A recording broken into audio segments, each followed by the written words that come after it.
നാമത്തിലുള്ള സ്നേഹവന്ദനം ഈ രാത്രിയിൽ അറിയിക്കുന്നു. പാസ്റ്ററൽ എപ്പിസ്റ്റൽസ് ഇടയലേഖനങ്ങളുടെ ഏറ്റവും ഒടുവിലത്തെ ക്ലാസ്സിലേക്ക് വന്നു ചേരുവാൻ കർത്താവ് നമ്മളെ സഹായിച്ചു. ചില ക്ലാസ്സുകളൊക്കെ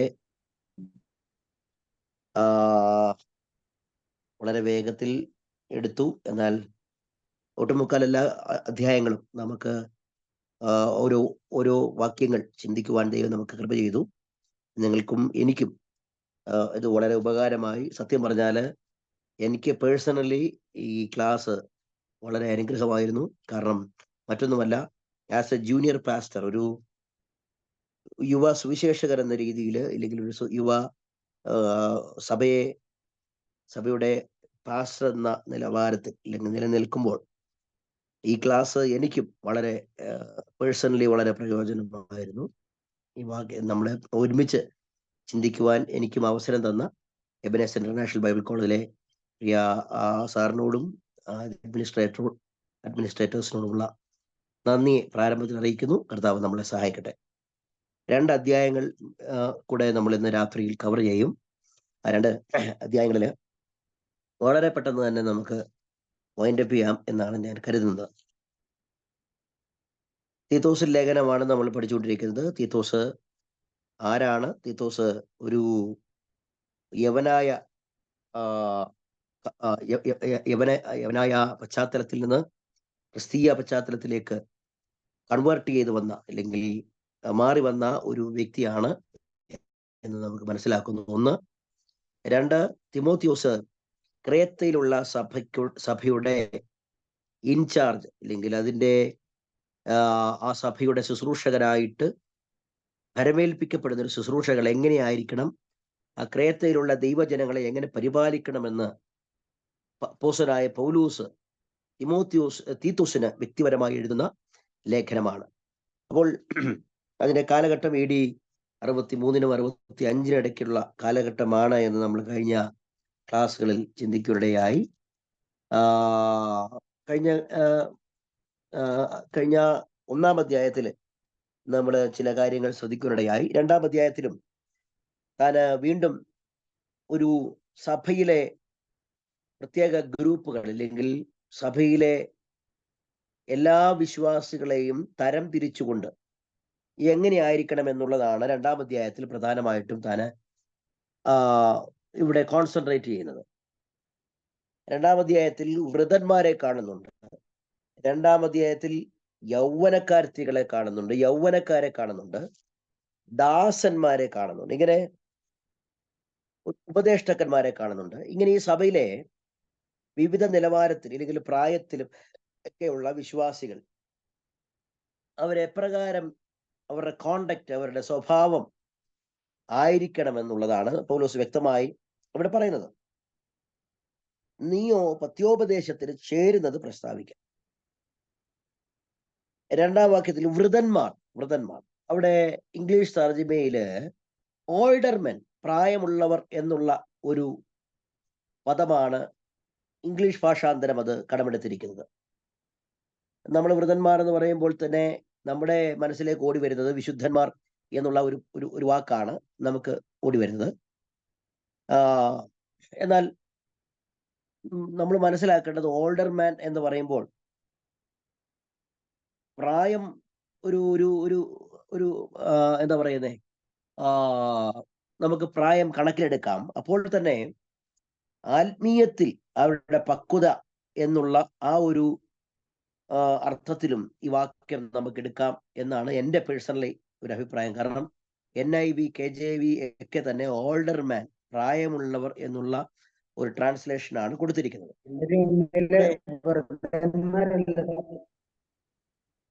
രണ്ടിന്റെ ഒന്നിലല്ലേ?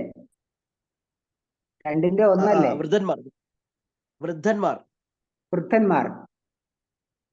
പ്രായമുള്ളവര്, വൃദ്ധന്മാര് പൈസ ചെയ്യുന്നവര്, വൃദ്ധന്മാരല്ല സാറേ? അല്ല, വൃദ്ധന്മാരാ.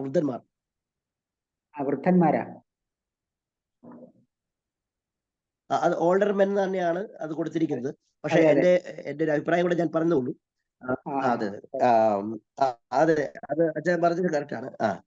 പക്ഷെ ആ ഭാഗം നമ്മൾ കാണുമ്പോൾ നിർമ്മതവും ഗൗരവവും സുബോധവും ഉള്ളവരും വിശ്വാസത്തിലും സ്നേഹത്തിലും സഹിഷ്ണുതയിലും ആരോഗ്യമുള്ളവരുമായിരിക്കണം എന്ന് വൃദ്ധന്മാരും അങ്ങനെ തന്നെ നടപ്പിൽ പവിത്രയോഗ്യന്മാരും ഏഷ്യന് പറയാത്തവരും വീഞ്ഞിന് അടിമപ്പെടാത്തവരുമായിരിക്കണമെന്ന് ദൈവവചനം ദൂഷിക്കപ്പെടാതിരിക്കേണ്ടതിന്.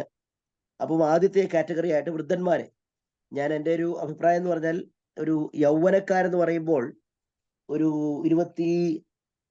ശരിക്കും പറഞ്ഞാൽ ടീനേജ് എന്ന് പറയുന്നത് 19 വയസ്സ് വരെ ഉള്ളൂ. അതിനുശേഷമുള്ള ഒരു കാറ്റഗറിയെ നമുക്കിവിടെ കാണുന്നില്ല. എന്നാല് മൂലഭാഷയിലൊക്കെ അവർക്ക് ആത്മീയ പക്വതയും കണക്കിലെടുക്കാം എന്നുള്ള ഒരു പഠനമുണ്ട്, അല്ലെങ്കിൽ ഒരു നമുക്ക് പേഴ്സണലി നമുക്ക് പറയാൻ കഴിയുന്നതാണ്. ഇവിടെ എന്തെങ്കിലും ആയിക്കോട്ടെ, പക്ഷെ നിർമ്മതവും ഗൗരവവും സുബോധമുള്ളവരും വിശ്വാസത്തിലും സ്നേഹത്തിലും സഹിഷ്ണുതയിലും ആരോഗ്യമുള്ളവരായിരിക്കണം.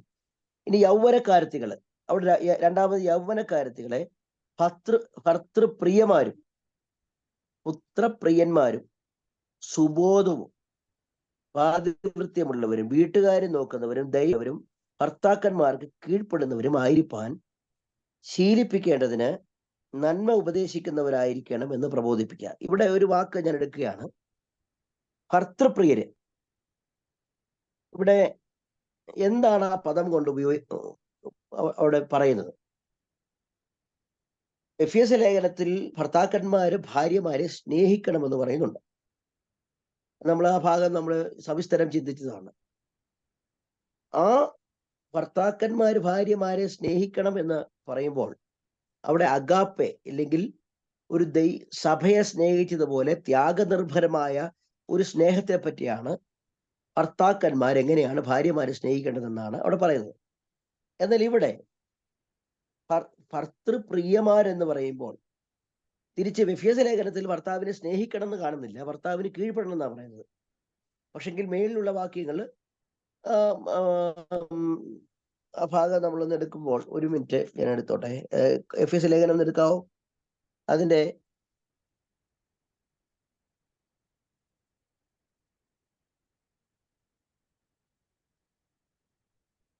ഭാര്യമാരെ കർത്താവിൻ എന്ന പോലെ സ്വന്തം ഭർത്താക്കന്മാർക്ക് കീഴടങ്ങുവിൻ. ക്രിസ്തു ശരീരത്തിന്റെ രക്ഷിതാവായ സഭയ്ക്ക് തലയാകുന്ന പോലെ ഭർത്താവ് ഭാര്യയ്ക്ക് തലയായിരിക്കുന്നു. എന്നാൽ സഭ കർത്താവിൽ കീഴടങ്ങിയിരിക്കുന്ന പോലെ ഭാര്യമാര് ഭർത്താക്കന്മാർക്ക് സകലത്തിനും കീഴടങ്ങിയിരിക്കണം. അപ്പൊ ഭാര്യമാരെ സ്നേഹിക്കാൻ അവിടെ ഒരു വാക്ക് നമുക്ക് കാണുന്നില്ല. എന്നാൽ ഭർത്താക്കന്മാരുടെ ബന്ധത്തിൽ പറയുമ്പം ക്രിസ്തു സഭയെ സ്നേഹിച്ചതുപോലെ നിങ്ങളുടെ ഭാര്യമാരെ സ്നേഹിപ്പീൻ എന്ന് അവിടെ കാണുന്നുണ്ട്. അപ്പോൾ തന്നെ നമുക്ക് പത്രോസിന്റെ ലേഖനം എടുക്കുമ്പോൾ നമുക്ക് സാധാരണ കല്യാണത്തിന് വായിക്കുന്ന വാക്യങ്ങളായതുകൊണ്ടാണ് ഞാൻ റെഫറൻസ്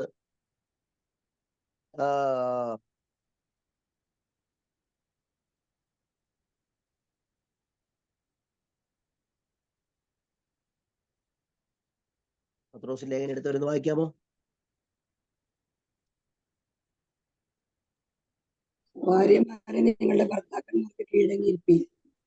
അവർ നല്ലവരും വചനമനുസരിക്കാത്ത പക്ഷം ഭയത്തോടു കൂടി നിങ്ങളുടെ നിർമ്മലമായ നടപ്പ് കണ്ടറിഞ്ഞ് വചനം കൂടാതെ ഭാര്യമാരുടെ നടപ്പിനാൽ ചേർന്ന് വരുവാനിടയാകും. അവിടെയും നമുക്ക് ഭാര്യമാരെ സ്നേഹിക്കാൻ, അല്ല ഭർത്താക്കന്മാരെ സ്നേഹിക്കണം എന്നൊരു പദം അവിടെയും നമുക്ക് കാണുന്നില്ല. അപ്പം ഇവിടെ നമ്മൾ കാണുന്നത് ഭർത്തൃപ്രിയമാരായിരിക്കണം. ശരിക്കും ആ വാക്ക് ഈ വേദപുസ്തകത്തിൽ സ്നേഹത്തിന് 3 പദമുണ്ട്. ഞാൻ കഴിഞ്ഞ ചില ക്ലാസ്സുകൾക്ക് മുമ്പ് പറഞ്ഞതാണ്. ഒന്ന് ഇറോസ് എന്ന് പറഞ്ഞാല് ഒരു പ്രത്യേകതരം അഫെക്ഷൻ, അല്ലെങ്കിൽ ഒരു കാമുകന് കാമുകിയോട് തോന്നുന്ന, അല്ലെങ്കിൽ ഒരു യൗവനക്കാരന് യൗവനക്കാരത്തിയോട് പെട്ടെന്നുണ്ടാകുന്ന ഒരു അഫെക്ഷൻ. ഇതൊരു ഉദാഹരണം പറഞ്ഞുള്ളൂ. രണ്ടാമത് ഫിലേയോ എന്നൊരു പദമാണ്. അത് ഒരു ബഹുമാനത്തോടു കൂടിയുള്ള സ്നേഹം. ഇപ്പൊ മക്കൾക്ക് അപ്പനോട്, പിതാക്കന്മാരോട്, അല്ലെങ്കിൽ ഒരു ബഹുമാനത്തോടു കൂടിയുള്ള സ്നേഹം, ഫിലയോ. അഗാപ്പെ എന്ന് പറഞ്ഞ ഒരു വാക്ക് ഉപയോഗിച്ചിരിക്കുന്നത് ത്യാഗം, എല്ലാം സ്വയം ത്യാഗം ചെയ്തുകൊണ്ട് ഒരാളെ സ്നേഹിക്കുക. അതാണ് ക്രിസ്തു സഭയെ സ്നേഹിച്ചത്. ഇവിടെ ഈ ഭർത്തൃപ്രിയ എന്നുള്ള വാക്കിന് അവിടെ കൊടുത്തിരിക്കുന്നത് ഫിലേൻഡോർ എന്നൊരു പദമാണ്. ഫിലയോ എന്നുള്ള പദത്തിൽ നിന്നുള്ള ഒരു പദമാണ്. എന്ന് പറഞ്ഞാൽ ബഹുമാനത്തോടു കൂടിയുള്ള ഒരു സ്നേഹം. ചുമ്മാ ഭർത്താക്കന്മാരെ പുറകെ നടന്നുണ്ട് എന്റെ അച്ചായനാണെന്ന് പറഞ്ഞിട്ട് അങ്ങനെ സ്നേഹിക്കാനല്ല പറഞ്ഞത്. അവിടെ വളരെ വ്യക്തമായ നല്ലൊരു വാക്കാണ് പൗലോസ് അവിടെ ഉപയോഗിച്ചിരിക്കുന്നത്. ഫിലേയോ, ബഹുമാനത്തോടുകൂടെ ഭർത്താക്കന്മാരെ ആ ബഹുമാന പുരസ്കരം എല്ലാ മാന്യതയും കൊടുത്തുകൊണ്ട് സ്നേഹിക്കണം എന്നുള്ളൊരു വാക്കാണ്. ഞാൻ ആ ഭാഗത്ത് നിന്ന് ആ വാക്കൊന്ന് അടർത്തിയെടുത്ത് നിങ്ങളോട് പറയുന്നത് മാത്രമേ ഉള്ളൂ. ഓക്കെ. അപ്പം ഭർത്തൃപ്രിയന്മാരും പുത്രപ്രിയന്മാരും സുബോധവും പാതിവൃത്യമുള്ളവരും വീട്ടുകാരും നോക്കുന്നവരും ദൈവം ഭർത്താക്കന്മാർക്ക് കീഴ്പ്പെടുന്നവരും ആയിരിക്കാൻ ശീലിപ്പിക്കേണ്ടതിന് നന്മ ഉപദേശിക്കുന്നവരായിരിക്കണം, പ്രബോധിപ്പിക്കാം. അവിടെ തന്നെ യൗവനക്കാര് സുബോധമുള്ളവരായിരിക്കും. അവിടെ മുകളില് 3-ാം വാക്യത്തില് പവിത്ര യോഗ്യന്മാരും ഏഷിണി പറയാത്തവരും വീഞ്ഞിന് അടിമപ്പെടാത്തവരുമായിരിക്കണം എന്ന് ദൈവജനം ദൂഷിക്കപ്പെടാ. യൗവനക്കാരത്തികളെ ഞാന്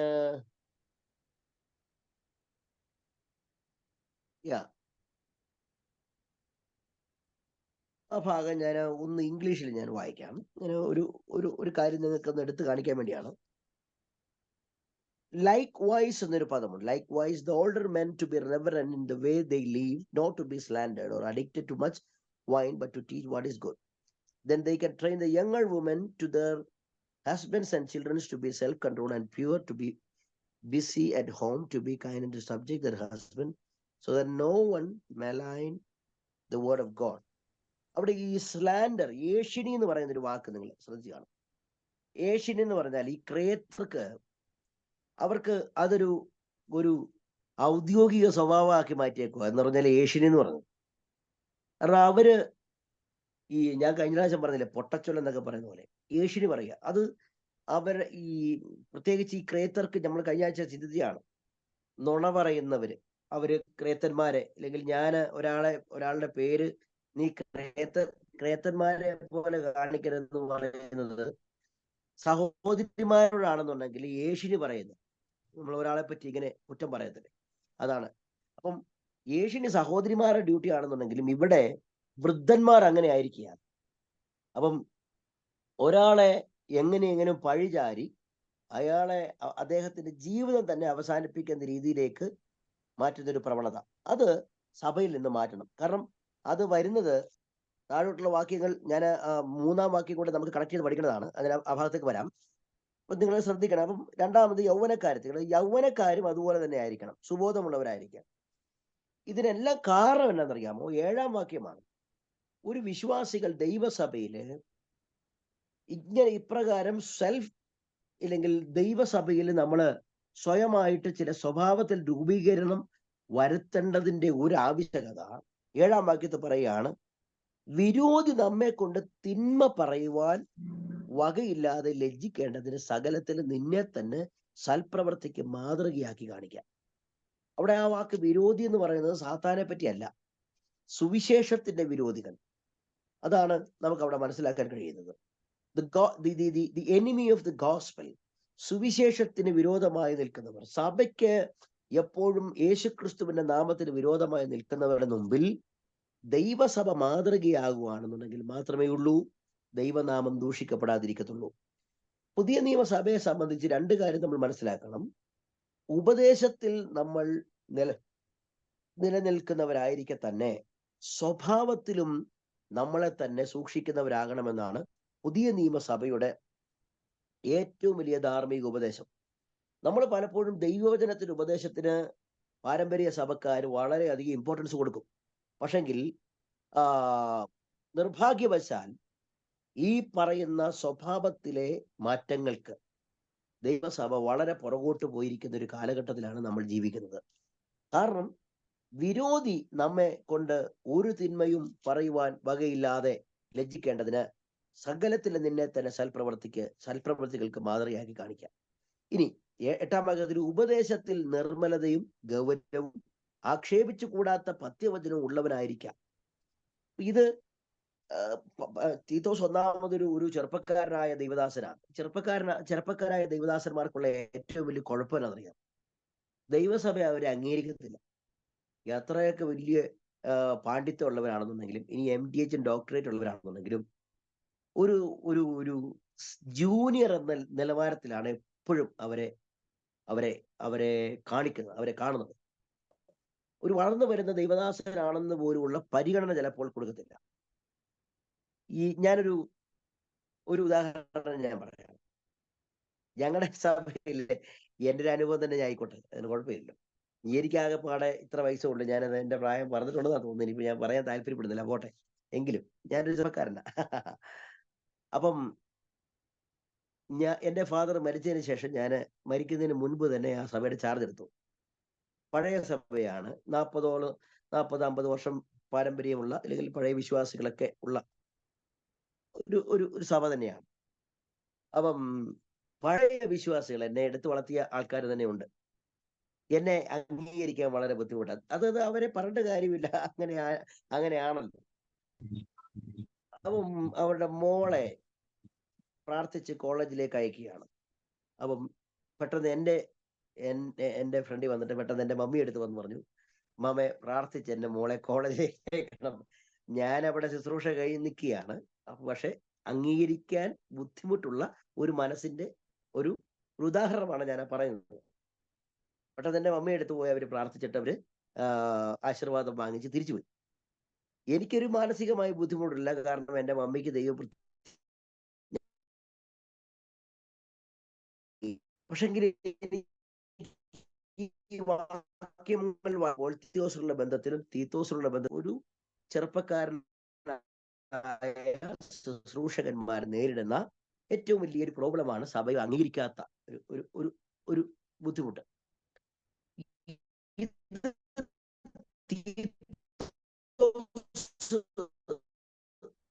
ഓവർകം ചെയ്യാൻ കഴിയാത്ത വിശ്വാസികളുടെ മുമ്പിൽ ഓവർകം ചെയ്യേണ്ടത് സ്മാർട്ട്നെസ് കൊണ്ടല്ല, മിടുക്ക് കൊണ്ട്.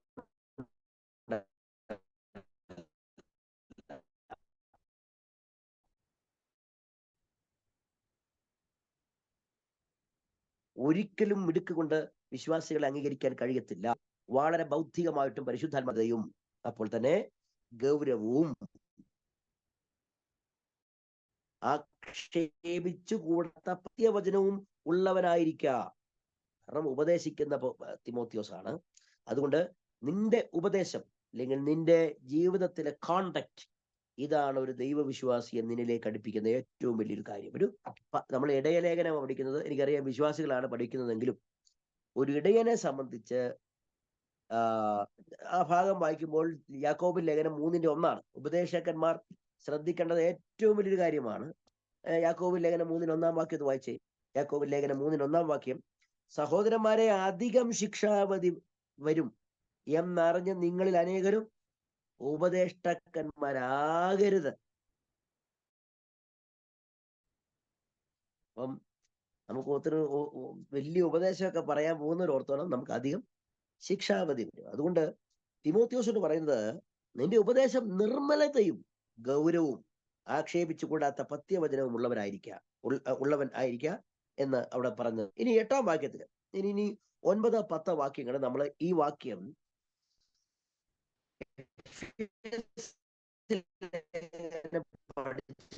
ചിന്തിച്ചതാണെന്നുണ്ടെങ്കിലും ഒന്ന് നമ്മുടെ രക്ഷിതാവായ ദൈവത്തിന്റെ ഉപദേശത്തെ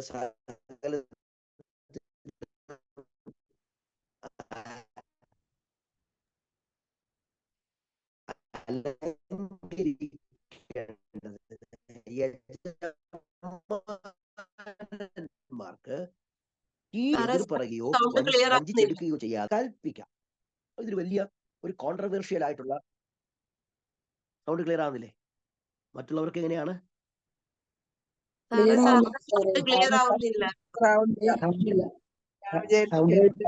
സൗണ്ട് ക്ലിയർ ആവുന്നില്ല, സൗണ്ട് കുറവാ. സൗണ്ടിനൊരു പതർച്ചയാണ്.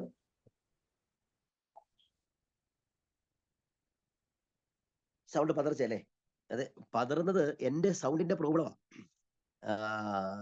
എനിക്കതാ തോന്നുന്നത്, കാരണം എൻ്റെ സൗണ്ട് മൊത്തം അടഞ്ഞിരിക്കുക. ഞാൻ ശബ്ദം എടുത്ത് പറയാം, കുഴപ്പമില്ല.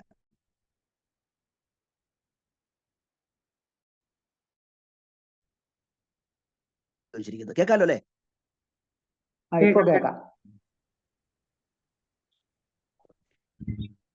ദാസന്മാർ, ഇവിടെ ഇത് മൊത്തത്തിൽ ഒരു വലിയ ചർച്ചാ വിഷയമായ ഒരു വാക്യങ്ങളാണ്.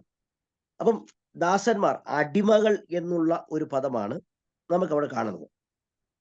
ഇപ്പം വേദപുസ്തകത്തിൽ അടിമത്തം അത് വേദപുസ്തക അല്ലെങ്കിൽ ക്രിസ്ത്യാനികൾക്കുണ്ട് എന്ന് വേദപുസ്തകത്തെ ക്രിട്ടിക്കലായിട്ട് എതിരായിട്ട് വിമർശിക്കുന്നവർ പറയാറുണ്ട്. ഒരു മാർഗമാണ് ക്രിസ്തീയ മാർഗം. പക്ഷെ ശ്രദ്ധിക്കണം, സഭയിൽ ഒരു കൂട്ടം വിശ്വാസികൾ അടിമകളായിട്ടുണ്ട്. പ്രത്യേകിച്ച്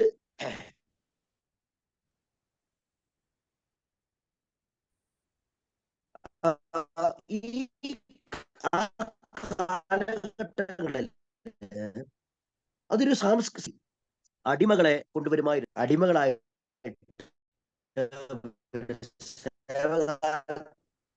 കേൾക്കുന്നില്ല സാറേ, അത് നെറ്റ് ഇഷ്യൂസ് ആണെന്ന് തോന്നുന്നു. വെച്ച് പുലർത്തുന്നവർ ഒത്തിരി പേരുണ്ടായിരുന്നു. നമുക്കറിയാം ഫിലിപ്പിയ സഭ. ഓക്കെ ഓക്കെ ഓക്കെ ഓക്കെ ഇവിടെ നെറ്റ് കണക്ഷൻ റേഞ്ച് പ്രോബ്ലം ഉണ്ടോ സാർ? അതിന്റെ പ്രശ്നമാണ്, റേഞ്ചിന്റെ കുറവാന്ന് തോന്നുന്നു. സൗണ്ടിന്റെ അല്ല, റേഞ്ചിന്റെ ഇഷ്യൂ ആണ്. അങ്ങനെ വീഡിയോ ഓഫ് ആക്കിയാലും മതി സാറേ, അപ്പൊ ശരിയാവും. ശരിയാ.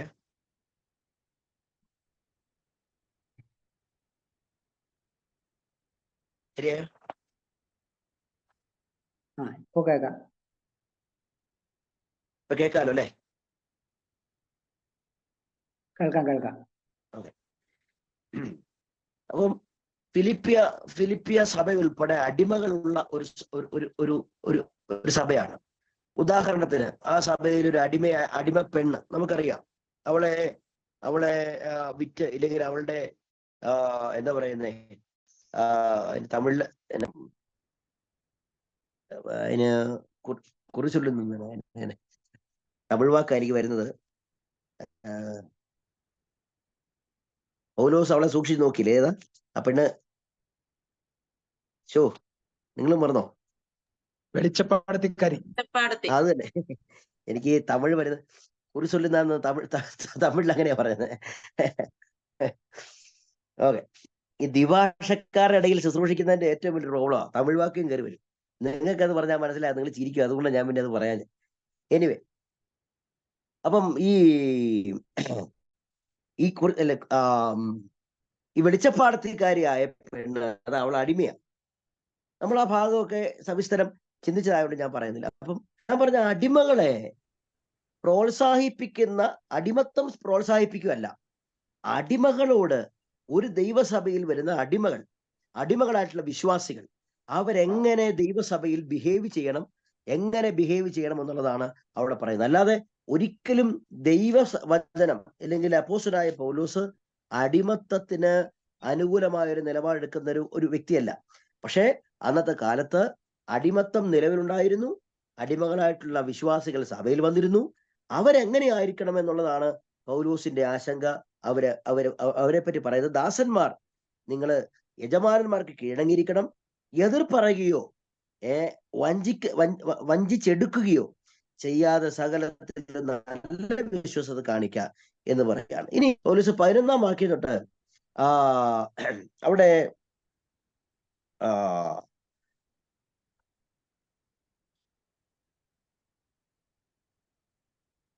ദൈവകൃപയെ പറ്റി പൗലോസ് അവിടെ പറയുകയാണ്. സകല മനുഷ്യർക്കും രക്ഷാകരമായ ദൈവകൃപ ഉദിച്ചുവല്ലോ. എന്താണ് ദൈവകൃപ? ഭാഗ്യകരമായ പ്രത്യാശയും മഹാദൈവവും നമ്മുടെ രക്ഷിതാവായ യേശുക്രിസ്തുവിന്റെ തേജസ്സിൽ പ്രത്യക്ഷതയ്ക്കായിട്ട് കാത്തുകൊണ്ട് ഭക്തിയോടും പ്രപഞ്ചമോഹങ്ങളും വർജിച്ചിട്ട് ഈ ലോകത്തിൽ സുബോധത്തോടും നീതിയോടും ദൈവഭക്തിയോടും കൂടെ ജീവിച്ചു പോരേണ്ടതിന് അത് നമ്മെ ശിക്ഷിച്ചു വളർത്തുന്നു. അവൻ നമ്മെ സകല അധർമ്മത്തിൽ നിന്ന് വീണ്ടെടുത്ത് സകല പ്രവൃത്തികളും ശുഷ്കാന്തിയുള്ള ഒരു സ്വന്തം ജനമായി തനിക്ക് ശുദ്ധീകരിക്കേണ്ടത് തന്നെ നമുക്ക് വേണ്ടി കൊടുത്തു. ഇത് പൂർണ്ണ ഗൗരവത്തോടെ പ്രസംഗിക്കുകയും പ്രബോധിപ്പിക്കുകയും ശാസിക്കുകയും ചെയ്യുക. ആരും നിന്നെ തുച്ഛീകരിക്കരുത്. ദൈവസഭ, ഞാൻ ആ ഭാഗം അങ്ങ് വിടുകയാണ്. അവിടെ പറയുന്നത് right conduct must be found on right doctrine. നല്ല സ്വഭാവം, യേശുക്രിസ്തുവിന്റെ സ്വഭാവങ്ങൾ, നല്ല ഉപദേശം പ്രസ്താവിക്കുന്നതിലൂടെ മാത്രമാണ് നമുക്ക് അത് വെളിപ്പെടുത്തുവാൻ സാധിക്കുന്നത്. ഞാൻ ഒരു കാര്യം ഞാൻ പ്രത്യേകം പറയാം. നിങ്ങൾ ശ്രദ്ധിക്കുകയാണെന്നുണ്ടെങ്കിൽ നമ്മുടെ ഈ കാലഘട്ടത്തിൽ ഞാൻ ഒരു കാര്യം നിങ്ങളോട് അനുവാദം ചോദിച്ചുകൊണ്ട് അത് പറയുകയാണ്. ഞാൻ പല ഒരു ഒരു ഒരു ഒരു പൊതു പശ്ചാത്തലത്തിൽ നിന്നുകൊണ്ട് മാത്രം ഒരു കാര്യം പറയുകയാണ്. അതില് ഞാൻ പ്രവാചകന്മാർക്കോ പ്രവചനത്തിനൊന്നും എതിരല്ല, അങ്ങനെ ആരും വിചാരിക്കുകയും വേണ്ട. പക്ഷെങ്കില് ഒരു ദൈവസഭയിലെ ശുശ്രൂഷിക്കുന്ന ദൈവദാസന്റെ തലമുറകള്, പാസ്റ്റർമാരുടെ എങ്ങനെയെങ്കിലും അവര് ഒരു പരിധിവരെ പൊതുസഭ ഞാൻ പറഞ്ഞത് പൊതുസഭ അവരംഗീകരിക്കണം എന്നുള്ളത് കൊണ്ട് പല പാസ്റ്റർമാരുടെ തലമുറകളും മക്കളും എങ്ങനെയെങ്കിലും അവരുടെ കോണ്ടാക്ട് സ്വഭാവം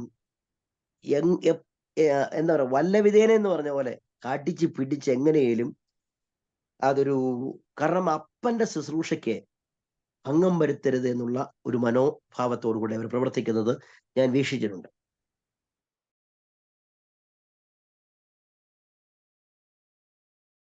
മറ്റ് ഒരു പ്രവാചക ശുശ്രൂഷകന്മാര്, മറ്റുള്ള ഇതര ശുശ്രൂഷ ചെയ്യുന്നവരുണ്ട്. പ്രത്യേകിച്ചും പ്രവാചകന്മാരുടെ മക്കള്, അത് എന്താണെന്ന് എനിക്കറിയത്തില്ല. ഒരു 100-75% പ്രവാചകന്മാരുടെ മക്കള്, ഞാൻ വിമർശിക്കുമല്ല, ഒരിക്കലും അങ്ങനെ, ഞാൻ കണ്ട് മനസ്സിലാക്കിയ ഒരു കാര്യമാണ്. അതൊന്നെങ്കിൽ സാത്താന്റെ വലിയൊരു തന്ത്രമായിരിക്കാം. കൃപാവര പ്രാപ്തരായ ശുശ്രൂഷന്മാരുടെ മക്കള് മിക്കവാറും ഞാൻ കണ്ടിടത്തോളം ഒരു ഉപദേശത്തിൽ നിൽക്കുന്നതായിട്ട് എനിക്ക് അവരുടെ പൊതുവെയുള്ള അല്ലെങ്കിൽ അവരുടെ എന്താ പറയുന്നത് സ്വഭാവത്തിൽ അത് കാണാൻ സാധിച്ചിട്ടില്ല.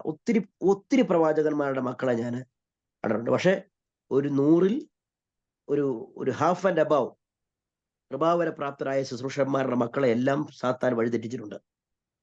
അതെന്താണ് എന്നെനിക്ക് ചോദിച്ചതിൽ ഈ വാക്യം എനിക്ക് പഠിച്ചപ്പോൾ ഒരു കാര്യം മനസ്സിലായി. ഒന്ന്, ശുശ്രൂഷ ചെയ്യുമ്പോൾ പാസ്റ്റർമാരാണെന്നുണ്ടെങ്കിൽ എങ്ങനെയെങ്കിലും ദൈവസഭയെ ഉപദേശത്തിൽ നിലനിർത്താൻ ശ്രമിക്കുന്നുണ്ട്. അതേസമയം മറ്റ് വരപ്രാപ്തരായ ദൈവദാസന്മാർ അത്തരത്തിലുള്ള ശുശ്രൂഷയിലേക്ക് പോകുന്നില്ല. എങ്ങനെയെങ്കിലും പ്രവചനം എന്നുള്ള ഒരു ശുശ്രൂഷ ചെയ്ത് ഒരു ഡെലിവറൻസ് ചെയ്ത് വരികയാണ്. ഇതൊരു പാസ്റ്ററൽ തിയോളജിയാണല്ലോ നമ്മൾ പഠിച്ചുകൊണ്ടിരിക്കുന്നത്. അതുകൊണ്ടാണ് ഞാനിത് പറയാൻ കാരണം. അതുകൊണ്ട് തന്നെ ഒരു സഭയ്ക്ക് മുൻപിൽ ഒരു സ്വഭാവത്തിന്റെ കോണ്ടാക്ട്, ഒരു ബിഹേവിയർ അവർക്കൊരിക്കലും ബാധകമല്ല. അതേസമയം ഒരു സ്ഥലത്ത് താമസിച്ച് ശുശ്രൂഷ ചെയ്യുന്ന ഒരു ദൈവദാസനാണെന്നുണ്ടെങ്കിൽ തീർച്ചയായിട്ടും തൻ്റെ കുടുംബം ആക്ഷേപം വരാത്ത രീതിയിൽ നിൽക്കണം എന്നുള്ളതൊരു നിർബന്ധം ഉള്ളതുകൊണ്ട് ദൈവദാസന്മാര് മാക്സിമം അവരുടെ കുടുംബത്തെ എങ്ങനെയെങ്കിലും ഒരു പക്വതയോടുകൂടെ നിലനിർത്താൻ ശ്രമിക്കും. പക്ഷെങ്കില് ആ ശുശ്രൂഷയ്ക്ക് വേണ്ടി ആരെങ്കിലും പ്രവാചക ശുശ്രൂഷ ചെയ്യുന്നുണ്ടെങ്കിൽ ക്ഷമിക്കണം, ഞാൻ ഒരു കുറ്റമായിട്ട് പറയുന്നതല്ല, ദയവായി അങ്ങനെ എടുക്കരുത്. നിങ്ങൾക്ക് ഒരു മുന്നറിയിപ്പ് കൂടെയാണ് തീർച്ചയായിട്ടും. കാരണം ഞാൻ അതിശയിച്ചു പോയിട്ടുണ്ട്. കഴിഞ്ഞ ദിവസം എനിക്കറിയാവുന്ന ഒരു നല്ല ശുശ്രൂഷ ചെയ്യുന്ന ഒരു ദൈവദാസനും ഭാര്യയാണ് നല്ല ശുശ്രൂഷ ചെയ്യുന്നത്. മക്കള് പുറമേ നോക്കുമ്പോൾ നല്ല ആത്മീയ പശ്ചാത്തലത്തിൽ നിൽക്കുന്നു. ഞാൻ വിളിച്ചതിനോട് സംസാരിക്കുമ്പോൾ ഒരു കഞ്ചാവ് അടിച്ചാൽ, അല്ലെങ്കിൽ കഞ്ചാവ് ഉപയോഗിക്കുകയാണെന്നുണ്ടെങ്കിൽ, MDMA ഉപയോഗിക്കുകയാണെന്നുണ്ടെങ്കിൽ, ഒരു മദ്യം ഉപയോഗിക്കുകയാണെങ്കിൽ നമ്മുടെ സ്വഭാവം എങ്ങനെയായിരിക്കും നമ്മുടെ ത്രിൽനെസ് എങ്ങനെയാണ്, ഇതെല്ലാം ഒരു കിളി പറയുന്ന പോലെ പറഞ്ഞുകൊണ്ടിരിക്കും. അപ്പൊ ഞാൻ ചോദിച്ചു, മോനെ സത്യം പറയണം, നീ ഇത് ഉപയോഗിക്കുന്നുണ്ടോ? ഒരു നല്ല കൃപാവര പ്രാപ്തരായ ഒരു ദൈവദാസന്റെ മോന. അങ്ങനെ പറഞ്ഞപ്പോഴത്തേന് എന്നോട് പറഞ്ഞു, ഒറ്റ വാക്കാണ് പറഞ്ഞത്, ഐ ആം ടോട്ടലി ലോസ്റ്റ്. ഞാൻ ഞെട്ടിപ്പോയി സത്യം പറഞ്ഞു. രണ്ടാമത് കഴിഞ്ഞ ആഴ്ചയിൽ എൻ്റെ ചെറുപ്പത്തിൽ ഞങ്ങളുടെ ഒരു സഭയിൽ ശുശ്രൂഷിക്കാൻ വന്നൊരു പ്രവാചകൻ, അദ്ദേഹം എന്നെ ഫോണിൽ വിളിക്കുകയാണ്, ജോൺലി സാറേ, എൻ്റെ മോന് വണ്ടിയുടെ ഒരു ചെറിയ പെറ്റി അടയ്ക്കാനുണ്ട്. ഞാൻ പറഞ്ഞു ആയിക്കോട്ടെ, അവൻ കോടതിയിലേക്ക് വരും, ഒന്ന് സഹായിക്കണം എന്ന് പറഞ്ഞു. വന്ന് ഞാൻ സെക്ഷൻ നോക്കിയപ്പോഴത്തേന് കഴിഞ്ഞ ആഴ്ച സംഭവം, സെക്ഷൻ നോക്കിയപ്പോൾ മദ്യപിച്ച് വണ്ടി ഓടിച്ച് പിടിച്ചതാ. അപ്പൊ ഞാന് ആ പ്രവാചകനെ വിളിച്ചിട്ട് പറഞ്ഞു, പാസ്റ്ററെ, അതെ, മോൻ വെള്ളം അടിച്ച് ഓടിച്ച് പിടിച്ച് എനിക്ക് സഹായിക്കാൻ പറ്റത്തില്ല. നേരെ കോടതിയിൽ പോയിട്ട് പ്രതി എന്നിട്ട് പുറകെ പോയി നിന്നാൽ മതി. ഈ പഠിച്ചുകൊണ്ടിരിക്കുക. നിങ്ങൾ വേണമെങ്കിൽ ഒന്ന് പഠിച്ചു. ഒരു പൊതുസഭയിൽ ശുശ്രൂഷിക്കുന്ന ഒരു ദൈവദാസന്മാരുടെ മക്കൾക്ക് ഒത്തിരി ഒത്തിരി ബുദ്ധിമുട്ടുണ്ട്. കാരണം അപ്പൻ സഭയിലെ പാസ്റ്ററാണ്. ഇത് ഒരു പരിധിവരെ കഞ്ഞിമുടി മുട്ടുന്നൊരു പരിപാടി. നമ്മുടെ വിശ്വാസി വൃന്ദമായതുകൊണ്ടാണ് ഞാൻ ശുശ്രൂഷ പോകും, എല്ലാം പോകും. അതുകൊണ്ട് മക്കൾ എങ്ങനെയെങ്കിലും സ്വഭാവത്തിൽ നേരെ ചൊവ്വേ നടക്കാൻ ശ്രമിക്കും. ഞാൻ ഉൾപ്പെടെ പറയുക കേട്ടോ, ഞാനൊരു പാസ്റ്റർ മോനാ, അതുകൊണ്ടാണ് ഞാൻ പറഞ്ഞത്. ഞങ്ങൾ ശ്രമിച്ചു, മാക്സിമം ശ്രമിച്ചിട്ടുണ്ട്. പക്ഷെങ്കില് നേരെ എതിർവശമാണ് ഈ കൃപാവര പ്രാപ്തരായ ദൈവദാസന്മാരുടെ തലമുറകൾ. ഇന്ന് നിങ്ങൾ വേണമെങ്കിൽ എണ്ണി നോക്കിക്കോളൂ. എണ്ണി നോക്കിയിട്ട് അവരുടെ മക്കള്. കഴിഞ്ഞ ദിവസം ഞങ്ങളുടെ സഭയിൽ ശുശ്രൂഷിക്കാൻ ഒരു നല്ല ദൈവദാസൻ, തൊട്ടാൽ പൂ തുടങ്ങും, തൊട്ടാൽ വളരെ ശക്തമായി ശുശ്രൂഷിക്കുന്ന ദൈവദാസൻ. ഞാൻ മക്കളുടെ കാര്യം ചോദിച്ചപ്പോൾ പറയാണ്, മോനെ ഒന്നും പറയണ്ട, തലതെറിച്ചു പോയെന്ന്. ഞാൻ ചുമ്മാ പറഞ്ഞല്ല. അദ്ദേഹം എന്നിട്ട് ഫോട്ടോ കാണിക്കുകയും ചെയ്തു. ഞാനൊന്ന് അതിശയിച്ചു പോയി. ഇത് നമ്മൾ വളരെയധികം ശ്രദ്ധിക്കേണ്ട ഒരു കാര്യമാണ്.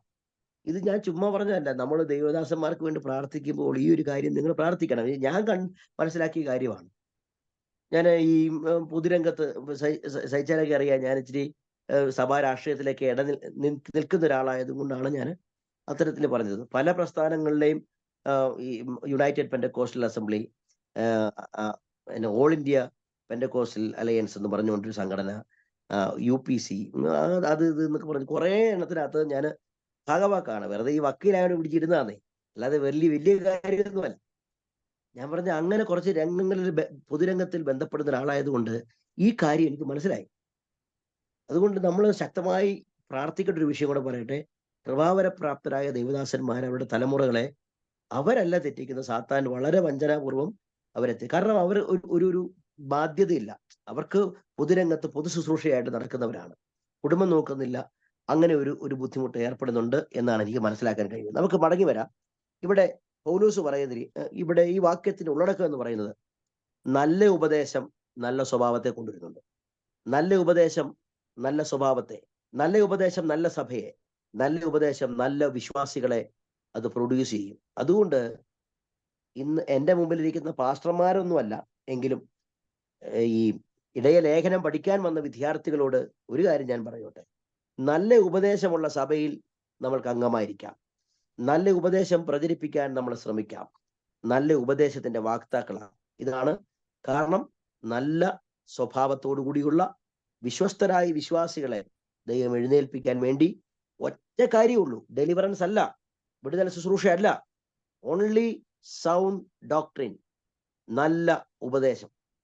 ഒന്നും കൂടെ പറയട്ടെ, സൗണ്ട് ഡോക്ട്രിൻ, നല്ല ഉപദേശം. അതല്ലാതെ ജീവിതത്തിലെ സ്വഭാവത്തിന് ഗുണീകരണം വരുത്തത്തില്ല എന്ന് ഞാൻ ഒറ്റ വാക്കിൽ പറഞ്ഞ് ഞാൻ അവസാനിപ്പിക്കുകയാണ്. 3-ാം അധ്യായത്തിലേക്ക് ഞാൻ പോവുകയാണ്. 3-ാം അധ്യായം, ഇവിടെ പൗലോസ് വാഴ്ചകൾക്കും അധികാരങ്ങൾക്കും കീഴടങ്ങിയിരിക്കണം. ഇതൊരു പൊതുവായ തത്വമാണ് കേട്ടോ. ഇത് തീത്തോസിനോട് മാത്രം പറയുന്നതല്ല പൗലോസ്. റോമാലേഖനം 13-ാം അധ്യായം, പത്രോസ് ലേഖനത്തിൽ നമുക്ക് ഇവിടെ കാണുന്നുണ്ട്, ശ്രേഷ്ഠാധികാരങ്ങൾക്ക് കീഴടങ്ങിയിരിക്കട്ടെ. അത് മോഡിയാണെന്നുണ്ടെങ്കിലും, ഇനിയിപ്പോ അമിത്ഷാ ആണെന്നുണ്ടെങ്കിലും, പിണറായി സഖാവാണെന്നുണ്ടെങ്കിലും, ആരാണെന്നുണ്ടെങ്കിലും, അധികാരിയായിട്ട് ആരാണോ ദൈവമാക്കി വെച്ചിരിക്കുന്നത്, we should be bound to follow them. അവരെ അനുകരിക്കുക, അവരെ അനുസരിക്കുക. We should bound to obey them. അനുസരിപ്പാൻ, സകല പ്രവർത്തിക്കും ഒരുങ്ങിയിരിപ്പാനും, ആരെ കൊണ്ടും ദൂഷണം പറയാതെ കലഹിക്കാതെയും ശാന്തന്മാരായി സകല മനുഷ്യരോടും പൂർണ്ണ സൗമ്യത കാണിപ്പാൻ അവരെ ഓർമ്മപ്പെടുത്തുക. ഇത് വിശ്വാസികൾക്ക് പൊതുവെ ഒരു മാനദണ്ഡമായിട്ട് വെച്ചേക്കുകയാണ്. എഫേസ്യ ലേഖനം 3-ാം അധ്യായം 10-ാം വാക്യം, 6-12. ഇവിടെ എല്ലാം നമുക്ക് കാണുന്നത് ഒരു ഹ്യൂമൻ ഗവൺമെന്റ് ഉണ്ട്. അതിന് നമ്മൾ കീഴടങ്ങിയിരിക്കണം. 2-4 വാക്യം 3-4 വായിക്കുമ്പോൾ, എന്നാൽ 3-3 മുമ്പേ നാമും ബുദ്ധി കെട്ടവരും അനുസരണമില്ലാത്തവരും വഴിതെറ്റി നടക്കുന്നവരും നാനാമോഹങ്ങൾക്ക് ഭോഗങ്ങൾക്കും അധീനരും ഈർഷ്യയിലും അസൂയയിലും കാലം കഴിക്കുന്നവരും ദ്വേഷിതരും അന്യോന്യം പായിക്കുന്നവരും ആയിരുന്നല്ലോ. എൻ്റെ ദൈവമേ, എനിക്ക് ഈ വാക്യം വായിച്ചപ്പോൾ ചിരിയാ വന്നത്. മുമ്പേ നാമും എന്ന് പൗലോസ് അവിടെ പറഞ്ഞത് പൗലോസിനെ പറ്റിയാണെന്ന് എനിക്ക് തോന്നുന്നു. പക്ഷേ നമുക്കൊക്കെ ഒരു മാറ്റം ഉണ്ടോ എന്ന് എനിക്ക് തോന്നുന്നില്ല. ഇപ്പം ബുദ്ധി കെട്ടവരും അനുസരണമില്ലാത്തവരും വഴിതെറ്റി നടക്കുന്നവരും നാനാമോഹങ്ങൾക്കും ഭോഗങ്ങൾക്കും അധീനരും ഈർഷ്യയിലും, വലിയ പാപമൊന്നും ചെയ്തില്ലെങ്കിലും ഈർഷ്യ, അസൂയ, കാലം കഴിയുന്നവരും ദ്വേഷിതരും അന്യോന്യം പകയ്ക്കുന്നവര് ആയിരുന്നുവല്ലോ എന്നാണ് പൗലോസ് പറഞ്ഞത്. പക്ഷെ നമ്മൾ ആയിരിക്കുന്നുവല്ലോ എന്ന് വേണം നമുക്ക് പറയാൻ. എന്നാല് പൗലോസിന് നമുക്ക് അത് മാറ്റി ചിന്തിക്കുവാനുള്ള ഒരു കാലം തന്നെയല്ലേ എന്ന് ഞാനൊന്ന് ഓർപ്പിക്കട്ടെ. ഇനി 4-ാം വാക്യത്തിൽ പറയുകയാണ്, എന്നാൽ നമ്മുടെ രക്ഷിതാവായ ദൈവത്തിന്റെ ദയയും മനുഷ്യപ്രീതിയും ഉദിച്ചപ്പോൾ അവൻ നമ്മെ നാം ചെയ്ത നീതി പ്രവൃത്തികളാലല്ല. ഞാൻ ഒന്നും കൂടെ ഈ ഒരു ഭാഗം ടച്ച് ചെയ്യുകയാണ്. രക്ഷയ്ക്ക് നമുക്ക് എന്തെങ്കിലും റോളുണ്ടോ? ഇല്ല, ഒന്നുമില്ല എന്നുള്ളതിന്റെ ഏറ്റവും നല്ല ഉദാഹരണമുള്ള വാക്യമാണ്. നമ്മെ നാം ചെയ്ത നീതി പ്രവൃത്തികളല്ല, തന്റെ കരുണാ പ്രകാരമത്രേ രക്ഷിച്ചത്. നാം അവന്റെ കൃപയാൽ നീതീകരിക്കപ്പെട്ടു, പ്രത്യാശ പ്രകാരം നിത്യജീവന്റെ അവകാശികളാക്കി തീർക്കേണ്ടതിന് പുനർജനന സ്നാനം കൊണ്ടും നമ്മുടെ രക്ഷിതാവായ യേശുക്രിസ്തു മൂലം നമ്മുടെ മേൽ ധാരാളമായി പകർന്ന പരിശുദ്ധാത്മാവിനെ നവീകരണം കൊണ്ട് തന്നെ. എന്താണ് ഈ പുനർജനന സ്നാനം? ഇത്ര നേരം ഞാനാണല്ലോ പറഞ്ഞുകൊണ്ടിരുന്നത്. എന്തെങ്കിലും ഒന്ന് പുനർജനന സ്നാനം കൊണ്ട് ഉദ്ദേശിക്കുന്നത് എന്താണ്? എന്തെങ്കിലും നമ്മൾ ആ ഭാഗം വായിച്ചപ്പോൾ ആദ്യമേ തന്നെ ഒരു കാര്യം പറഞ്ഞായിരുന്നു. നമ്മൾ ഈ ഇടയലേഖനങ്ങളെ ഒരു 2-3 എന്താ പറയുന്നത് 3 ലേഖനങ്ങളേ ഉള്ളൂ. അതും 1-2 തീമോത്തിയോസ്, പിന്നെ തീത്തോസ്. ഇതെങ്കിലും നമ്മൾ പഠിക്കുന്ന സമയത്ത് വായിക്കണം എന്ന് ഞാനൊന്ന് ഓർപ്പിച്ചായിരുന്നു. എത്ര പേര് വായിച്ചോണ്ടെന്ന് എനിക്കറിയത്തില്ല. എങ്കിലും പുനർജനന സ്നാനം എന്നതുകൊണ്ട് ഉദ്ദേശിക്കുന്നത് എന്തായിരിക്കാം?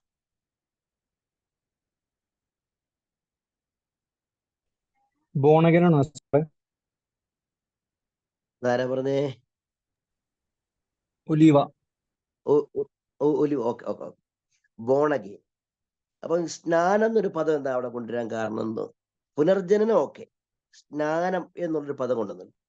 എന്തായിരിക്കും?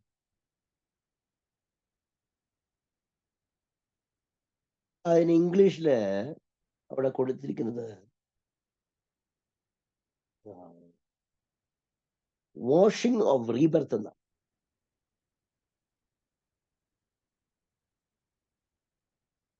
ഇത്രേ ഉള്ളൂ. ഞാൻ അതിന്റെ ഇംഗ്ലീഷിൽ ഒരു വാക്ക് പറയാം. റെഫറൻസ് ടു ന്യൂ ബർത്ത് പറഞ്ഞ പോലെ വീണ്ടും ജനനത്തിന് ഒരു പദം കൊടുത്തിരിക്കുന്നതാണ്. Of which baptism is a sign. എന്നാൽ അതിന്റെ ഒരു അടയാളം എന്ന് പറയുന്നത് സ്നാനമാണ്. മനസ്സിലായോ? സ്നാനം ഒരിക്കലും നിങ്ങളെ മൂളിക്കൊണ്ടു പോകത്തില്ല, ഉറപ്പാ. സ്നാനം ഒരിക്കലും നിങ്ങളെ മൂളിക്കൊണ്ടു പോകത്തില്ല. സ്നാനം എന്തിനു വേണ്ടിയാണ്? ഞാൻ വീണ്ടും ജനിച്ചു എന്നുള്ളതിന്റെ അടയാളമായിട്ടും ദൈവ കൽപ്പനയ്ക്കുമുള്ള കീഴ്പ്പെടൽ മാത്രമാണ് സ്നാനം. അപ്പം പുനർജനന സ്നാനം കൊണ്ടും നമ്മുടെ രക്ഷിതാവായ യേശുക്രിസ്തുവിന്റെ നമ്മുടെ മേൽ പകർന്ന പരിശുദ്ധാത്മാവിന്റെ നവീകരണം കൊണ്ടും തന്നെ. അപ്പം ഈ 3 ക്രൈറ്റീരിയസ് ആണ്. അവന്റെ കൃപയാൽ, രണ്ടാമത് പുനർജനന സ്നാനം, വീണ്ടും ജനനം കൊണ്ട്. വീണ്ടും ജനനം നമ്മുടെ ഇതൊന്നുമല്ല, വളരെ വ്യക്തമായിട്ടുണ്ട്. കെടുന്ന ബീജത്താലല്ല, അല്ലേ? അവിടെ വ്യക്തമായിട്ട് പത്രോസ് രേഖപ്പെടുത്തിയ വാക്ക്, വീണ്ടും ജനനം ഒരിക്കലും നമ്മുടേതായിട്ടുള്ള ഒരു റോളും വീണ്ടും ജനനത്തിനും ഇല്ല. അപ്പോൾ രക്ഷയിൽ നമുക്ക് ഒരു റോളും ഇല്ല എന്നാണ് പറയുന്നത്. എന്നാൽ വീണ്ടും ജനനത്തിൽ അതിന്റെ അടയാളമായിട്ട്, അതിന് അനുസരണത്തിന്റെ അടയാളമായിട്ടുള്ള സ്നാനം ഇവിടെ എടുത്ത് പൗലോസ് കാണിച്ചു എന്ന് മാത്രമേ ഉള്ളൂ. അതുകൊണ്ട് നമുക്ക് അവിടെ ഒരു സംശയം ഉണ്ടാകേണ്ട കാര്യമില്ല. സ്നാനപ്പെടുന്നവർ മാത്രം സ്വർഗത്തിൽ പോകത്തുള്ളൂ എന്നുള്ളതല്ല. സ്നാനം വേണം, സ്നാനം സ്നാനപ്പെട്ടിരിക്കണം. എന്തിനു വേണ്ടി? യേശു ക്രിസ്തുവിനോട് ചേരുവാൻ ഞാൻ സ്നാനമേറ്റിരിക്കുന്നു. ഇതാണ് നമുക്ക് വേദപുസ്തകം നമ്മളെ പഠിപ്പിക്കുന്നത്. It is only and only to obey the commandment of the Lord. ദൈവത്തിന്റെ, അല്ലെങ്കിൽ ഞാൻ രക്ഷിക്കപ്പെട്ടു, ഞാൻ വീണ്ടും ജനിച്ചവനാണ് എന്നുള്ളതിന്റെ ഏറ്റവും വലിയ സൈനാണ്, അടയാളമാണ് ഞാൻ സ്നാനപ്പെടുക മൂലം എന്ന് ഞാൻ ചെയ്യുന്നത്. ഇനി 8-ാം വാക്യത്തിൽ ഈ വചനം വിശ്വാസയോഗ്യമാണ്. ദൈവത്തിൽ വിശ്വസിച്ചവർ സകല സൽപ്രവൃത്തികൾക്കും ഉത്സാഹികളായി കഴിയേണ്ടതിന് ഇത് ഉറപ്പിച്ചും പറയണമെന്ന് ഇച്ഛിക്കുന്നു. അതൊക്കെ പ്രാക്ടിക്കലായിട്ട് ഉള്ള ഇത് ശുഭവും മനുഷ്യർക്ക് ഉപകാരമാവുന്നു. 9-ാം വാക്യത്തിൽ മൗഢ്യ തർക്കവും വംശാവലികളും കലഹവും ന്യായപ്രമാണത്തെക്കുറിച്ചുള്ള വാദവും ഒഴിഞ്ഞു നിൽക്കാം. നമ്മൾ ഈ ഭാഗം കഴിഞ്ഞ തിമോത്തിയോസ് ലേഖനത്തിൽ നമ്മൾ വായിച്ചതാണ്. ഞാനത് ആ ഭാഗം വിടുകയാണ്. ഇവ നിഷ്പ്രയോജനം, വ്യർത്ഥമല്ലോ. ഇനി 10-ാം വാക്യത്തിലാണ് സഭയിൽ ഭിന്നത വരുത്തുന്നത്. ശരിക്കും ആ വാക്കൊന്നും ഞാൻ പറഞ്ഞോട്ടെ. ഇവിടെ ഭിന്നത വരുത്തുന്നത് ആരാണ്? Divisive person. അവിടെ ഉപയോഗിച്ചിരിക്കുന്ന ഗ്രീക്ക് പദത്തിന്റെ അർത്ഥം ശരിക്കും പറഞ്ഞാൽ ഒരു ക്രിസ്തീയ വിശ്വാസത്തിന്റെ എക്സ്ട്രീമായിട്ടുള്ള ഒരു വ്യൂ. ഞാൻ ദൗർഭാഗ്യവശാൽ നമ്മുടെ ഇടയിലെ ചില പഠനം ഒരു എന്താ പറയുന്നത്, നമ്മളെ ഒരു പെർഫെക്ഷനിസം എന്നുള്ള ഒരു പദവിയിലേക്ക് കൊണ്ടുപോകണം എന്ന് പറയുന്നവരാ. ഒരിക്കലും ഒരു ദൈവഭക്തനോ ഒരു ദൈവമക്കൾക്കോ എന്ന് പറഞ്ഞാൽ പെർഫെക്ഷനിസം നിങ്ങൾ ഉദ്ദേശിക്കുന്നത് യേശുക്രിസ്തുവിൽ തികഞ്ഞവനാകണമെന്നുണ്ട്, to be perfect in Christ. അതല്ല, നമ്മൾ വാഴ്ത്തപ്പെട്ടവരായിട്ട് പ്രഖ്യാപിക്കുന്ന തലത്തിലേക്ക് നമ്മൾ അത്രയ്ക്കും നമ്മൾ ആയിത്തീരണമെന്ന് പറയുന്നു. ഒരിക്കലും നമ്മളെ കൊണ്ട് പറ്റത്തില്ല. കർത്താവെ, എനിക്ക് ഒരു ദുർസ്വഭാവമുണ്ട്, അത് മാറ്റണമേ എന്ന് പറഞ്ഞുകൊണ്ട് 21 ദിവസം ഉപയോഗിച്ചാല് ഒരു 22-ാമത്തെ ദിവസത്തിൽ ആ സ്വഭാവം വീണ്ടും വരും. അത് ഉറപ്പാ. എന്തായാലും നമ്മളിൽ എന്നാ പറയുന്നത്, ഒരു പറ്റിയിരിക്കുന്ന ഒത്തിരി മുറുകെ പറ്റുന്ന പാപമൊക്കെ ഉണ്ട്. പക്ഷെ ഇത് വിട്ടുമാറണമെങ്കിൽ, ഇതിനെ നമുക്ക് ഓവർകം ചെയ്യണമെങ്കിൽ ഒറ്റയാളെ കൊണ്ടേ പറ്റത്തുള്ളൂ. Only and only by the help of the Holy Spirit. പരിശുദ്ധാത്മാവിന്റെ സഹായം ഇല്ലാതെ പറ്റത്തേയില്ല. അതിൽ പരിശുദ്ധാത്മാവിന്റെ സഹായം വെച്ചുകൊണ്ട് മാത്രമേ നമുക്ക് ഇതിനെ അതിജീവിക്കാൻ കഴിയത്തുള്ളൂ. അല്ലാതെ നമുക്ക് ഒരിക്കലും സ്വയമായിട്ട് ഒരു തീരുമാനമെടുത്ത് മുമ്പോട്ട് പോകാൻ പറ്റത്തില്ല. പരിശുദ്ധാത്മാവിന്റെ സഹായത്തോടു കൂടി തീരുമാനമെടുക്കാം. ഇവിടെ പറയുന്ന ഈ വാക്ക് ഡിവിസീവ്, ഇത് ഒരു സഭയ്ക്കകത്ത് വന്നിട്ട് നിങ്ങൾ അങ്ങനെ വേണം, ഇങ്ങനെ ആയിത്തീരണം, അങ്ങനെ പോകണം, നിങ്ങൾ ശരിയല്ല, അത് ശരിയല്ല, ഇങ്ങനെ ശരിയല്ല എന്ന് പറയുന്ന അവരാണ് ഭിന്നത ഉണ്ടാക്കുന്നവരെന്നാണ് പൗലോസ് പറയുന്നത്. സത്യം പറഞ്ഞാല് ഓവർ ആത്മീയം പലതും ഭിന്നത ഉണ്ടാക്കുന്നതാണ് പൗലോസ് പറയുന്നത്. എനിക്കറിയത്തില്ല എത്ര പേർക്ക് മനസ്സിലായെന്ന്, പക്ഷെ നിങ്ങൾക്ക് ഒന്ന് ചിന്തിച്ചു നോക്കിയാൽ സത്യമല്ലേ എന്ന് നിങ്ങൾക്ക് മനസ്സിലാവും. അതുകൊണ്ടല്ലേ റോമാലേഖനത്തിൽ പറയുന്നത് ബലഹീനനായവനെ ചേർത്തുകൊണ്ട് അവനെ താങ്ങി. അതേസമയം ഓവർ ആത്മീയം എന്റെ ദൈവമേ, നമ്മുടെ കാവാലം പറഞ്ഞ പോലെ എന്നാ പറയാ, മറ്റേ ഒരു മുടി അത് പോകുന്ന ഒരു നല്ല വഴിയല്ലെന്ന് പറഞ്ഞ ആ പുള്ളിക്കാരത്തി മഴ വന്നപ്പോഴത്തേന് വെള്ളം പൊങ്ങിയപ്പോ ഒരു കുടത്തിനകത്ത് കയറി ഇരുന്നാ പോയത്. ലംബോർഗിനിയും വന്നില്ല, ഒന്നും വന്നില്ല. അപ്പം നമുക്ക് എന്താ പറയുന്നത്, നമുക്ക് അംഗീകരിക്കപ്പെടുന്ന ചില നമ്മുടെ സഭ എന്ന് പറയുന്ന ഒരു കോൺഗ്രിഗേഷനാണ്. യേശുക്രിസ്തു പോകുന്നത് വിശുദ്ധന്മാരെ ചേർക്കാനൊന്നുമല്ല. യേശുക്രിസ്തു പാപികളോടും ദോഷികളോടും കൂടെയായിരുന്നു. നമ്മുടെയൊക്കെ നോട്ടവും ഭാവവും ഇരിപ്പും ഒക്കെ കണ്ട ഒരു കയ്യേലൊരു ചരടുണ്ടെങ്കിൽ എൻ്റെ ദൈവമേ, അവനെ നമ്മൾ കേട്ടത്തില്ല. ആരെങ്കിലും ഒരു ആവരണമായിട്ടുണ്ട് സൈഡിൽ വന്നിരിക്കുകയാണെന്ന് നോക്കത്തില്ല. രണ്ട് അന്യഭാഷ പറഞ്ഞില്ലെങ്കിൽ അവൻ അനാത്മീയൻ. നമ്മളെല്ലാവരും കുറ്റം വിധിച്ച് എല്ലാവരുമായിട്ട് നമ്മൾ ഒരു വേറിട്ട നിൽക്കുന്ന ഇവരാണ്. അങ്ങനെ ഒരു സ്വഭാവം വെച്ച് പുലർത്തുന്നവരാണ്, ഭിന്നത ഉണ്ടാക്കുന്നവരാണ് പൗലോസോടെ ഗ്രീക്ക് മൊഴിയിൽ വളരെ ശക്തമായിട്ട് പറയുന്നത്. അതുകൊണ്ട് ഒരു വിശ്വാസിയായിരിക്കുമ്പോൾ, ഒരു ദൈവദാസനാണെന്നുണ്ടെങ്കിൽ എല്ലാവരെയും അംഗീകരിക്കാനുള്ള ഒരു മനസ്സ്. ഇനി അങ്ങനെ ഉണ്ടാക്കുന്നവരാരെങ്കിലും ഉണ്ടെങ്കിൽ അവരെ പറ്റി പറഞ്ഞതെന്നറിയാമോ? അവരെ 2 വട്ടം ബുദ്ധി പറഞ്ഞതിന് ശേഷം അവനെ ഒഴിക്കാം. വേറെ ഒരു വഴിയില്ല. ആ ഒരു ആർജവം നീ കാണിക്കണം എന്നാണ് തിമോത്തിയോസ് പറയുന്നത്. എനിക്കൊരാളെ അറിയാമായിരുന്നു ഞങ്ങളുടെ സഭയിൽ. ഞാൻ ഒഴിച്ചില്ല, തന്നെ ഒഴിഞ്ഞു പോയി. ഉണ്ടായിരുന്നെങ്കിൽ ഞാൻ ഓർക്കുമായിരുന്നു, എൻ്റെ പപ്പ മരിച്ചതിന് ശേഷം ആയതുകൊണ്ട് പകുതി ആൾക്കാരെ കൊണ്ട് പോയാലും. കാരണം പുള്ളി വല്ലാത്ത ടൈപ്പാ. ഭയങ്കര അതിവിശുദ്ധനാണ്. അതിവിശുദ്ധൻ എന്ന് പറഞ്ഞാൽ അതിവിശുദ്ധൻ. പുള്ളിക്ക ഒരു ഡൈ ചെയ്ത് കണ്ടാൽ തീർന്നു. ആ പുള്ളിക്കാരനെ എടുത്തിട്ട് കുടഞ്ഞ് നാശപ്പരുവാക്കും. ഞാന് ദൈവദാസനായിട്ട് നിൽക്കുമ്പോൾ ഞാൻ ടണ്ണായി നിന്ന് പോയിട്ടുണ്ട്. ഒരു വീട്ടിൽ കയറി ചെല്ലുമ്പോൾ തന്നെ ഇങ്ങനെ ഒരു ഡൈ കണ്ടുകൊണ്ട് നിങ്ങൾ നരകത്തിലെ പോകത്തുള്ളൂ കയറി അങ്ങ് പറയും. അപ്പം അങ്ങനെ വരുമ്പോഴത്തേന് ഇതും ഉൾക്കൊള്ളാൻ കഴിയാത്തവരുണ്ടല്ലോ, അവര് നാളെ ഇയാളുള്ളപ്പോൾ ഞാൻ ചർച്ച വരത്തില്ലെന്ന് പറയും. അങ്ങനെ ഒത്തിരി പേര്, എനിക്ക് ഇത് പ്രാക്ടിക്കൽ ആയിട്ടുള്ളൊരു കാര്യം തന്നെയാണ്. അതുകൊണ്ട് പൗലോസ് പറയുകയാണ്, രണ്ട് വട്ടം ബുദ്ധി പറ, ഇല്ലെങ്കിൽ എന്നെ ചെയ്യണം ഒഴി. ഇവർക്ക് വേറൊരു കാര്യം കൊണ്ട് എല്ലാ കുടുംബത്തിനും ഇങ്ങനെ ചെകഞ്ഞ് വെക്കും. ഭാര്യ ഭർത്താക്കന്മാർ കല്യാണം കഴിക്കാത്ത പാർട്ടിയാണ്. നിങ്ങൾ പ്രാർത്ഥിക്കുന്നുണ്ടോ? നിങ്ങൾ രാവിലെ എഴുന്നേൽക്കുമ്പോൾ കൈ ഓർത്തിരുന്നാണ് പ്രാർത്ഥിക്കുന്നത്? നിങ്ങൾ എങ്ങനെയാ സംസാരിക്കുന്നത്? ഇവനെന്തിനൊക്കെ അറിഞ്ഞു. അപ്പം ഈ എന്നിട്ട് ഇവരെ ഉപദേശിക്കുക. കല്യാണം പോലും കഴിക്കാത്തവരെ ഇവരെ ഉപദേശിക്കുന്നത്. അവൻ കല്യാണം കഴിച്ചിരുന്നെങ്കിൽ പറഞ്ഞേ എന്റെ പൊന്നെ മതിയായെന്ന് പറഞ്ഞേന്. അങ്ങനത്തെ വ്യക്തികളെ ഒന്നും രണ്ടും വട്ടം പറഞ്ഞ് ബുദ്ധി പറഞ്ഞതിന് ശേഷം ഇവരെ ഒഴിച്ചിരുത്തണം. അല്ലാതെ വേറെ ഒരു പരിപാടിയില്ല. നമ്മുടെ ഈ പറഞ്ഞ പോലെ ഇപ്പോഴത്തെ കാലത്ത് മോട്ടിവേഷൻ സ്പീക്കേഴ്സ് ഉണ്ടല്ലോ, ഇവരെ തന്നെ പറയുന്നത്. എൻ്റെ ഒരു വലിയ ഫ്രണ്ട് ഉണ്ട്, അവൻ ഒരു മോട്ടിവേഷൻ സ്പീക്കിന് 1,00,000 രൂപയാ. അവൻ ടോപ്പിക്ക് എങ്ങനെ കുടുംബം ശരിയാക്കാം. കഴിഞ്ഞ ദിവസം അവനെ കണ്ടു. അപ്പൊ പുള്ളിക്കാരൻ പറയാ, ഇപ്പം രണ്ടാമത്തെ ഭാര്യ ഡിവോഴ്സ് ചെയ്യാൻ പോവാന്നാ പറഞ്ഞത്. ഇവനാ പറയുന്നത് എങ്ങനെ കുടുംബം ശരിയാക്കാം. ഇങ്ങനത്തെവരെ സഭയിലുണ്ടെന്നേ, അവരെ ഒഴിവാക്കി നിർത്തണം എന്നാ പറയുന്നത്. ഭിന്നത ഉണ്ടാക്കുന്നത്. ഞാൻ പറഞ്ഞത് ഓവറായിട്ട് ആത്മീയം നടിക്കുന്നവര്, ഓവറായിട്ട് ആത്മീയം ഉണ്ടാകുന്നവര് കാണും. അവരെ ഒന്നെങ്കിൽ പ്രാർത്ഥിക്ക്, ദൈവം അവരെ മാറ്റിക്കോ. സഭ എന്ന് പറയുന്നത് കർത്താവിന്റെ ശരീരമാണ്. അവിടെ പാവപ്പെട്ടവരുണ്ട്, അവിടെ ആത്മീയത്തിൽ ബലഹീനരായവരുണ്ട്, അവിടെ എല്ലാവരും വരുന്ന ഒരു ദൈവസഭയാണ്. അവരെ ചേർത്ത് പിടിക്കാനുള്ള ഒരു മനോഭാവം ഒരു വിശ്വാസികൾക്കുണ്ടായിരിക്കണം. ഉയർന്നവനെന്നോ താഴ്ന്നവനോ വ്യത്യാസമില്ലാതെ, പണക്കാരനെന്നോ പാവപ്പെട്ടെന്നോ വ്യത്യാസമില്ല, കറുത്തവരെന്നോ വെളുത്തവരെന്നോ വ്യത്യാസമില്ലാതെ എല്ലാവരെയും ചേർത്ത് പിടിക്കുന്ന ഒരു സ്വഭാവം ഒരു വിശ്വാസിക്കുണ്ടായിരിക്കണം. അല്ലാത്തവരെ ഒഴിച്ചു നിർത്തുക. ഞാൻ ഈ ഭിന്നതയെ പറ്റി പറയാൻ പോയി അങ്ങ് പറഞ്ഞു പോകും. ഞാൻ നിർത്തുക.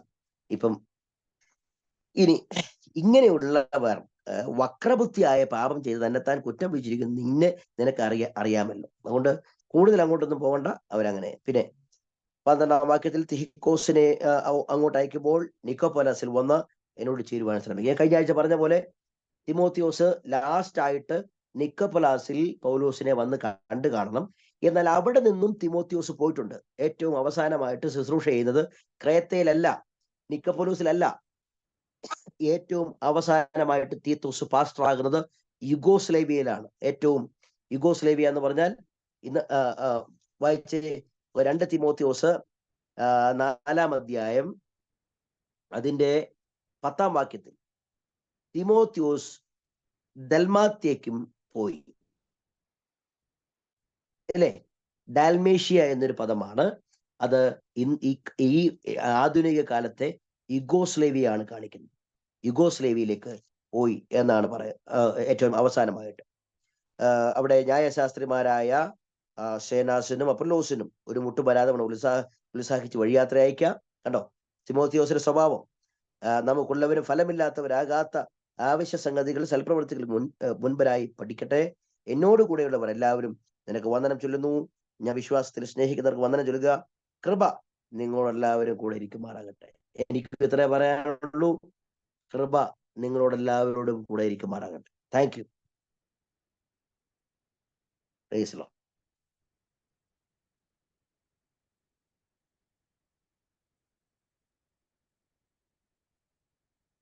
ഓവർ ടു യു സാറേ. ഒരാർക്കും സംശയമൊന്നുമില്ലെന്ന് വിചാരിക്കുന്നു. നിങ്ങൾക്ക് ആർക്കെങ്കിലും എന്തെങ്കിലും സംശയങ്ങൾ ഉണ്ടെങ്കിൽ ഇപ്പോൾ ചോദിക്കാം.